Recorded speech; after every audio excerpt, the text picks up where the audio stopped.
कभी कभी जीत हार से भी ज्यादा खतरनाक साबित होती है। तो आज हम यही देखने वाले हैं। राघोपुर के 2025 चुनाव के नतीजों की गहराई में उतरेंगे और समझने की कोशिश करेंगे कि एक जीत में छिपी चेतावनी का आखिर मतलब क्या है। 14,532 ये सिर्फ एक नंबर नहीं है, ना ही ये वोटों का अंतर है। ये एक अलार्म है, एक सिग्नल।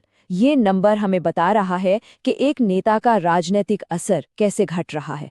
ये बताता है कि वोटर अब खामोश नहीं है और सत्ता की बुनियाद, कह सकते हैं, हिल रही है। जरा इस फर्क को देखिए। 2020 में जीत का मार्जिन था 38,000 से भी ज्यादा, एक बहुत ही आरामदायक जीत। और फिर सिर्फ 5 साल बाद 2025 में ये आंकड़ा गिरकर सिर्फ 14,500 पर आ गया। मतलब 60% से भी ज्यादा की गिरावट।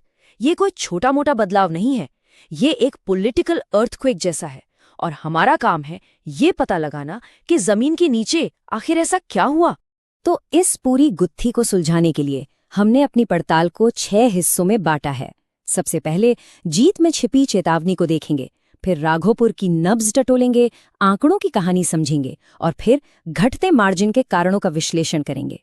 इसके बाद शासन के लिए एक ब्लूप्रिंट पर बात होगी और आखिर में विश्वास को दोबारा कैसे बनाया जाए, इस पर नजर डालेंगे।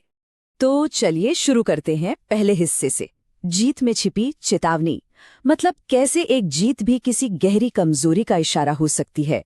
तेजस्वी प्रसाद यादव के लिए ये एक ऐसी ही जीत थी जिसने उनकी सबसे बड़ी कमजोरी को सामने ला दिया।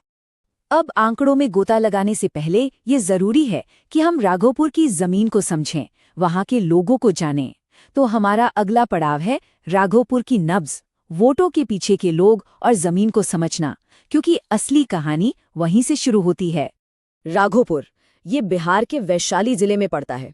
अब ये सिर्फ एक ज्योग्राफिकल लोकेशन नहीं है, याद रखिए, वैशाली दुनिया के सबसे पुराने गणतंत्रों में से एक रहा है। तो लोकतंत्र और सामाजिक न्याय की जड़ें यहाँ बहुत गहरी हैं।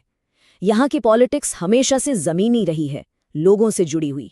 देखिए, यहाँ की 93% से भी ज्यादा आबादी ग्रामीण है। मतलब साफ है, राघोपुर की राजनीति स्मार्ट सिटी या बड़े बड़े हाईवे की नहीं है। नहीं, ये राजनीति है सिंचाई की, फसलों के बीज की, गांव के हेल्थ सेंटर की, और इन सबसे ऊपर ये राजनीति है सम्मान की।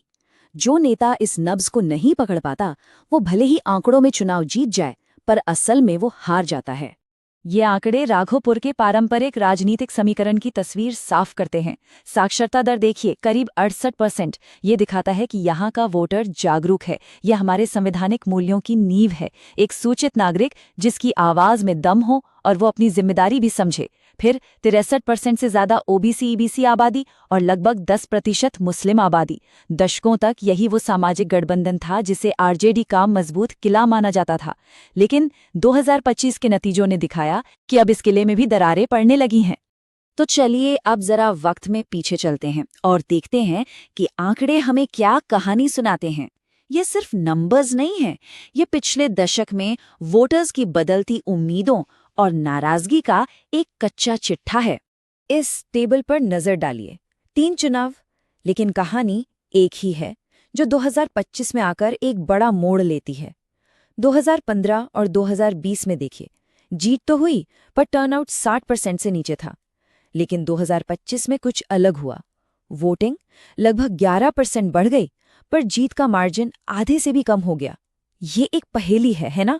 और इसी पहेली में जवाब भी छिपा है। और यही कहानी का सबसे बड़ा ट्विस्ट आता है। 2025 में 11% ज्यादा लोगों ने वोट डाला। आमतौर पर क्या होता है, ऐसा माना जाता है कि बढ़ा हुआ टर्नआउट सत्ताधारी पार्टी की मदद करता है, पर यहाँ ठीक इसका उल्टा हुआ। तेजस्वी यादव का वोट शेयर तो लगभग उतना ही रहा। तो इसका सीधा सा मतलब क्या हुआ? यही कि जो नए वोटर जुड़े या जो पहले वोट नहीं दे रहे थे, उन्होंने सीधे सीधे विपक्ष को वोट दिया। ये एक साइलेंट वेव थी सत्ता के खिलाफ। तो सवाल ये है कि ये साइलेंट वेव, ये मूक लहर आखिर उठी क्यों? देखिए, कोई भी चुनावी नतीजा किसी एक वजह से नहीं होता। कई चीजें एक साथ काम करती हैं। हमारी पड़ताल में इस गिरावट के पीछे 4 मुख्य कारण सामने आए हैं। चलिए एक एक करके इन्हें समझते हैं। पहला कारण तो है बिल्कुल सीधा सा चुनावी गणित, अलायंस अरिथमेटिक। 2020 में क्या हुआ था? एलजेपी अकेले लड़ी थी और उसने बीजेपी के वोट काटे थे। लेकिन 2025 में वो एनडीए के साथ आ गई। तो एलजेपी के जो करीब 25,000 वोट थे वो सीधे एनडीए के खाते में जुड़ गए। बस इस एक चाल ने जीत के मार्जिन को लगभग आधा कर दिया। ये गठबंधन की राजनीति का एक क्लासिक केस स्टडी है। दूसरा कारण जमीन से जुड़ा है, एक पुल का टूटना।